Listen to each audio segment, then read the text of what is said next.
Hi, hi, hi.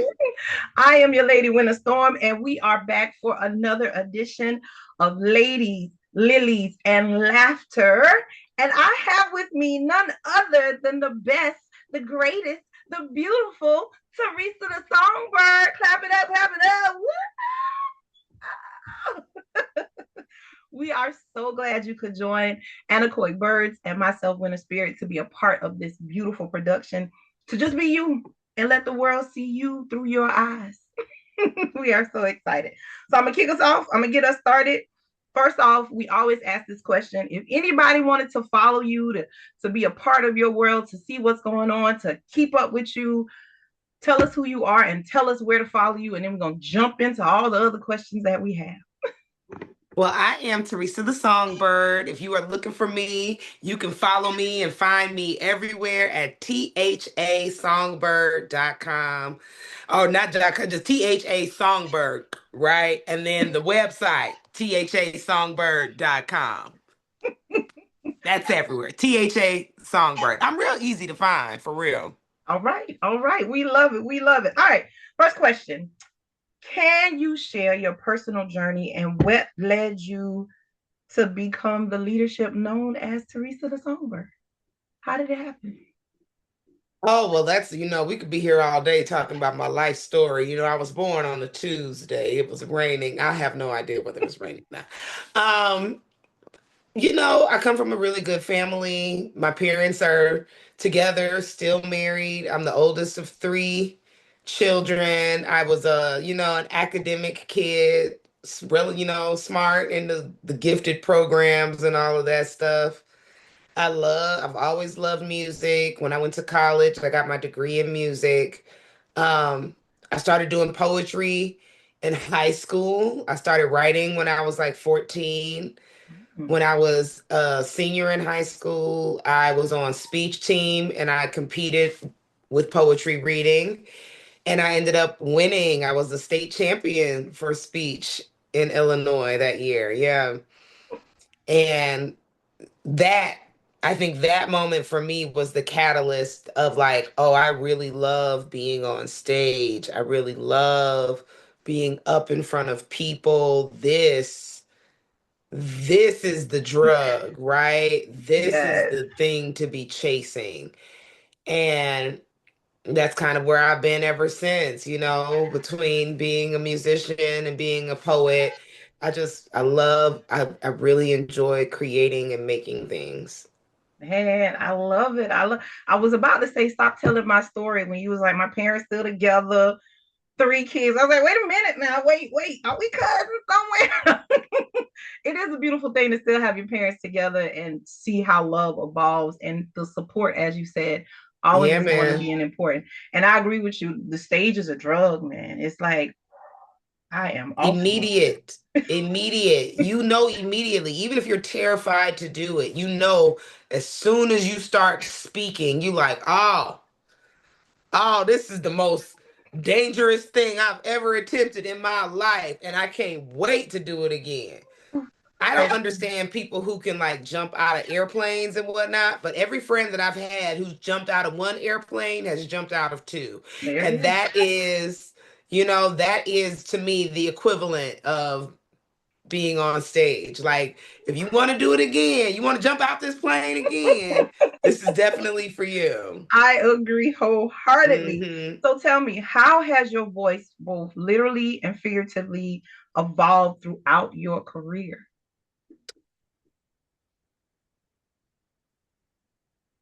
That's a really good question. So, because I'm also a singer, right? So I feel like you're Yeah. asking two questions, right? One, like as a writer, like how has the writing changed? But initially, I think about me as a singer and my voice, Mm-hmm. because I think the answer might be the same.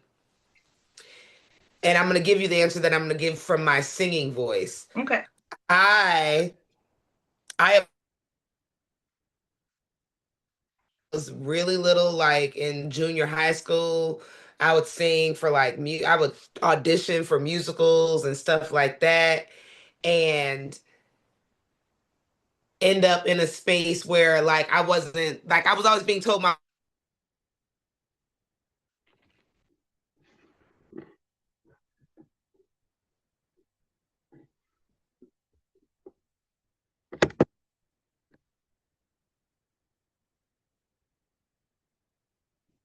So when I have been singing basically my whole life, and I've always kind of felt my dad would say like a blind man with a pit bull for a seeing eye dog, right? Like that's kind of how I felt about my voice. It's Mm, like it was so ferocious, and I wasn't aware of how large and powerful it was. It was just the thing that was leading me around. mm. Right. So I was always also kind of intimidated by it for myself. And I didn't feel like my voice really fit in amongst my peers. Like I remember that very vividly. You know, I've always been in like choirs and stuff like that. But when I was in the sixth grade, seventh grade, I auditioned for a musical, and it was Little Shop of Horrors. It was eighth grade. It was Little Shop of Horrors. And when I auditioned for the musical, then I felt like my voice was so much. It was too much compared to how everybody else was singing. It was too heavy. It was too, it was just too, all of those things. And it made me really kind of shrink inside of it. Like I never considered myself that great of a singer or any of that, but I still, continue because it was something I loved to do. Right. And I went to college and I sang in college. I got my degree in music. And I think that is between, that and the poetry that I've been, by the time I got to college, I knew that my poetry pen was phenomenal. I was already winning. I was already like everybody on campus knew that I was the poet. But even though I was there to get a musical Right. I was there to get a musical degree, I was not nearly as confident in that skill set as I was in my poetry. But even that, I feel like the poetry stuff was surface. So as I lived as a poet, that came through as well in the poetry, like feeling like, oh, I have all of these eyes.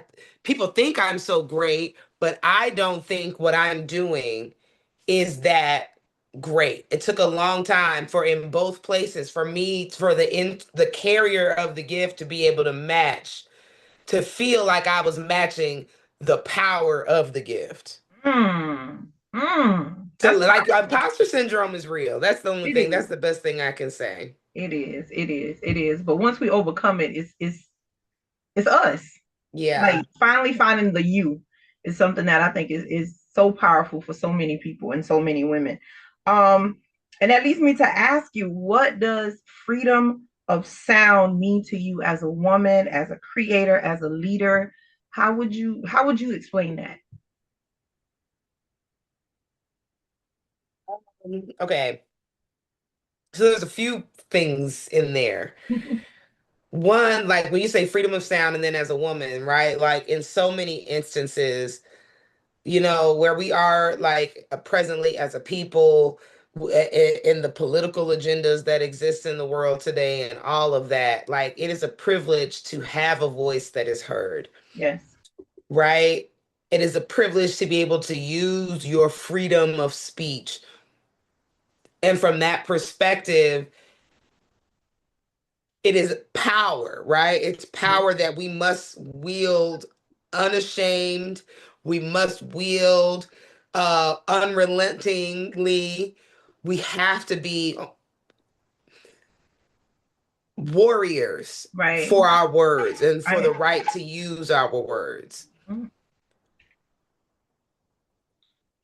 We also must be open to using all of our freedom, right? Like it's akin to that idea of like black women being like, oh, I'm in my soft era. I'm tired of being the superhero. I want to know what it's like to be right. So I'd like the same way I'm using my words to be revolutionary. I want to use my words to be romantic. yes. I want to use my words to be educating. Yes. I want to use my words to be, soft or whatever. Like I want to be able to the full gambit of my Mhm. freedom should be what I like. That's what we fight for. We fight. The fighting is the revolution in the freedom, but we fight for the opportunity to experience all of it, right? Yes. So y- yes, it is a responsibility to hold and keep and acquire your freedom, but it is also a responsibility to breathe it in, to enjoy it, to expand in it, to experiment in it. Oh, now. Whew. Mm. Girl, you said chills down my spine. Yes. Yes. Yes. So even in saying that and being in that space, how do you feel like you've been creating safe spaces for other women to express themselves? I, I hosted quite a few open mics. And I talk all the time about how the open mic space is a safe space, right? But I feel like there are some of us who may never find an oasis. Some of us are looking for a sanctuary that may not come. And that is what I love about poetry. Because even if there is not four walls for you to walk up into and exist, there is always a notebook. There is always a program on your phone where you could just open up a file and start to dump out the things that matter to you to say. And my hope is that in the safe space I want to provide for Black women specifically is inspiration Oh, and a reflection. yes, yes. That's what I would like. When you see me, I want your heart to feel at peace. I want you to feel like you see yourself. I want you to feel like you see the best version of yourself racing towards a better version of yourself. Come on now. Oh, goodness. This just keeps getting better at every question I ask you. I just want you to know that. So, with the power that you just gave just now, can you tell me a moment when you realized that your voice was impacting or healing someone else? So oddly enough, I know people expect me to talk about "You So Black," right? When the questions like this get asked. But Right. surprisingly enough, there's another poem. The first time I did television, I was on Verses and Flow, Mm-hmm. and I did a poem called "Diamonds Are Fine," and it's a poem about the relationships between parents who aren't necessarily in relationship anymore Right. and what that looks like. And definitely from my perspective, like as writing it, it comes from the perspective of being on the side of, you know make room for fathers to be able to be fathers, right? And I performed this poem lots of times, like I said, on television and everything. And I was at an open mic and I did this poem and I got off stage and a brother came up to me and was like, "You have no idea how much that poem has changed my life." He's like, "You did that poem or the last time I was here, and I was on that verge." He was like, "I was going to go home and commit suicide because I was so frustrated with my life and the way things were moving between me and the mother of my child. But your poem changed Mm. how I was able to feel seen and endure for the sake of my child." And that for me was the moment when I was like, "Oh yeah," so it's like, and then people saw "You So Black" and all of that stuff happened years later. So Right. even while I was still just little lowercase Teresa the Songbird, trying to figure out how to make poetry look like something great for myself, even then I was, changing and moving the spirit for someone. And I feel like that's the biggest reason to do it is to you write so that you can shift things in you. That's why you initially write, but after you shift things in you, you share so you can shift things in other people. Oh, that's powerful all by itself, and it's so true in the shifting of yourself and then shifting someone else. So, how do you encourage, or what do you do to rest, to renew, and self care for yourself, so that you can be this amazing and powerful force that you are?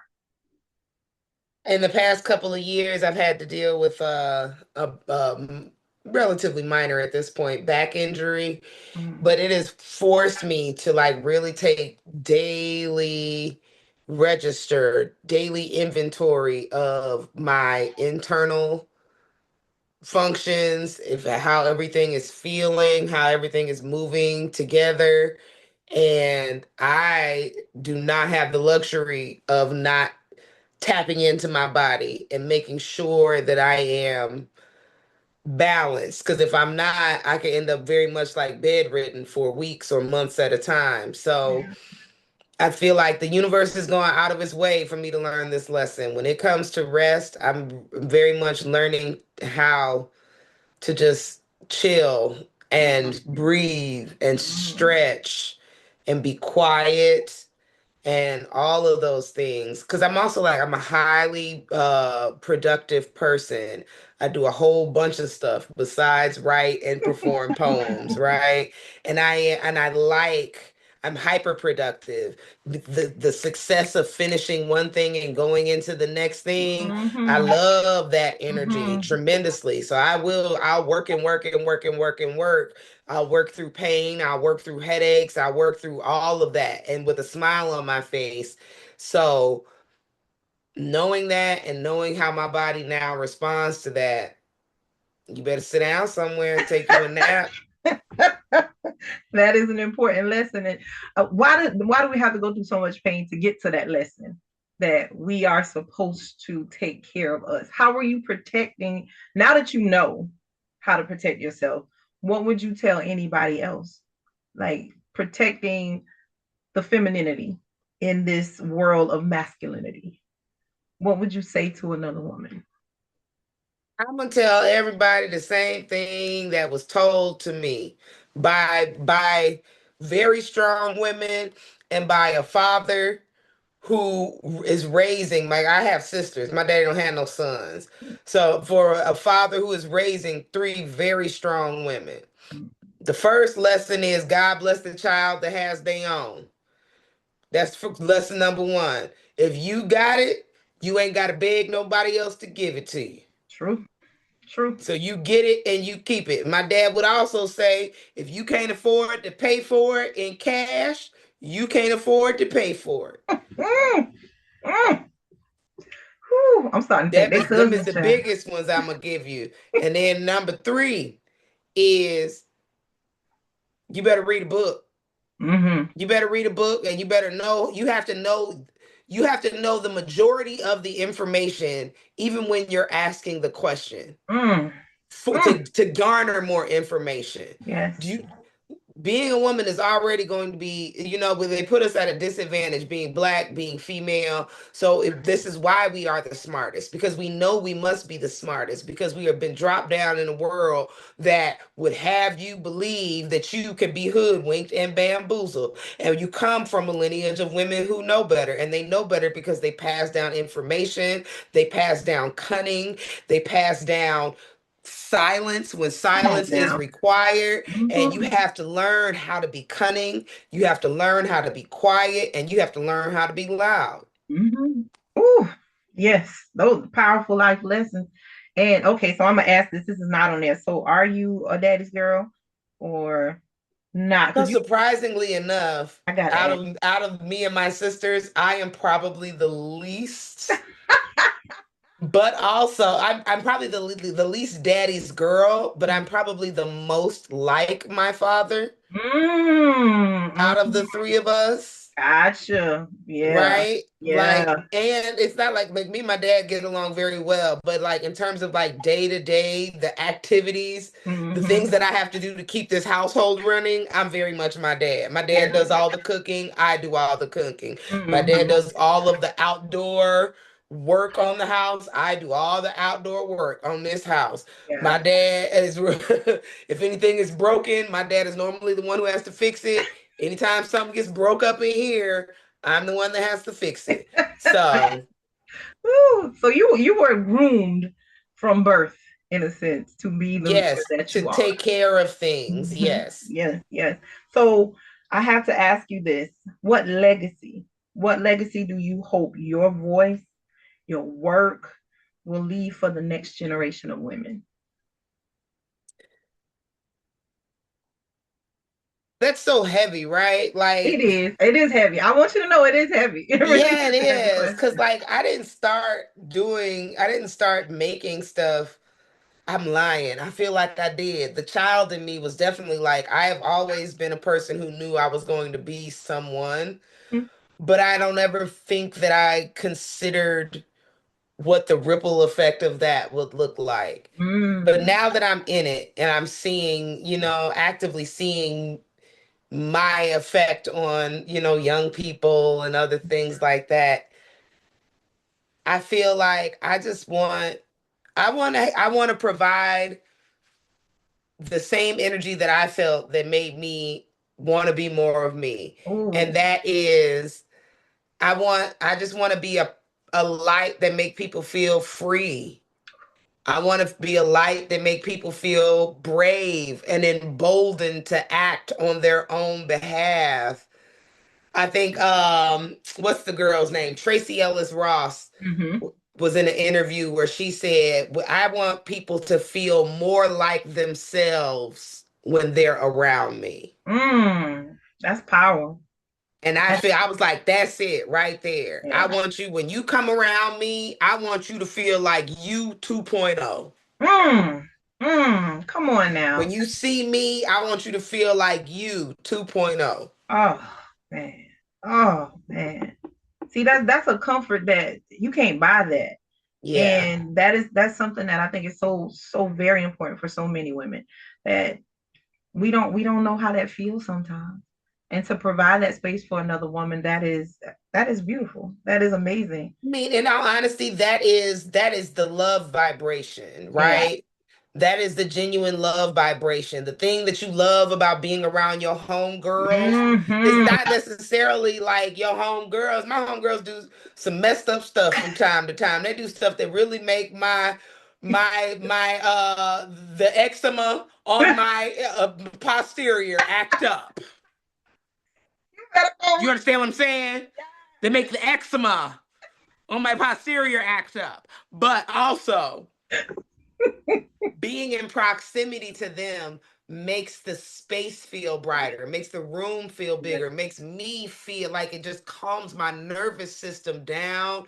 It makes me feel okay with all of the decisions I've made in life, good and bad. It Right. makes me feel like I'm not being judged, I'm only being uplifted. And that is the love vibration that really, like, we grow in that. Yeah. Oh yeah. Oh We yeah. grow in that tremendously, and we require it because we live in where we live in the mud, Shawty. We live in a space that is polluted, that is constantly Mhm. trying to kill our growth. Whew, you are not lying at all in any of the things that you are saying in that. But I have just one last thing before I ask this very last question of you. One more time, tell everybody where they can find you, how to follow you. Just one more time before I ask this very last question. And if there's anything else you need to put out there before I ask this last one, go ahead and put it out there for everybody. Well, no, it shouldn't be too bad. I'm Teresa the Songbird. You can find me everywhere at THA Songbird. My website is thasongbird.com. I'm always doing things. I'm always out in the world. I'm working on a new collection of poetry. So all of that is being rolled out soon. I already have two books. One called Mass Matter Magic that's available on Amazon, one that is called You So Black. It is a children's book. Matter of fact, it's up there. I'm an award-winning Yes. children's book author in Georgia for this book. And it's available everywhere that books are sold. So you can go to your favorite bookstore online, and they should be carrying You So Black by Teresa the Songbird. And I think that's all the drops. That's all the important That's things I all need to that's say. And important. if you want to find out more, you can follow me, THA Songbird. All right. So I want you to finish this very last statement for me. I am the poet because. Finish that off. Am the poet because two poems, not my poem, not full poem, but not my words. I am the poet because I pose it out, and I am the poet because I am the vessel that is meant to hold it as well. Ooh, ooh. Oh, I felt that. Thank you so much. Thank you so much for being a part of this interview. I am Winter Storm. This is Teresa the Songbird, who has blessed us greatly this afternoon. Please, please, please catch us on May 3rd in Columbia, South Carolina at Lux Life for Ladies, Lillies, and Laughter. 7 o'clock p.m. We are going to just enjoy and uplift women. Be there, get your tickets, come on out and have good fun. Again, I am Winter Storm representing Anechoic Birds and Winter Spirit, and we will see you again. And thank you so much again for being a part of this interview.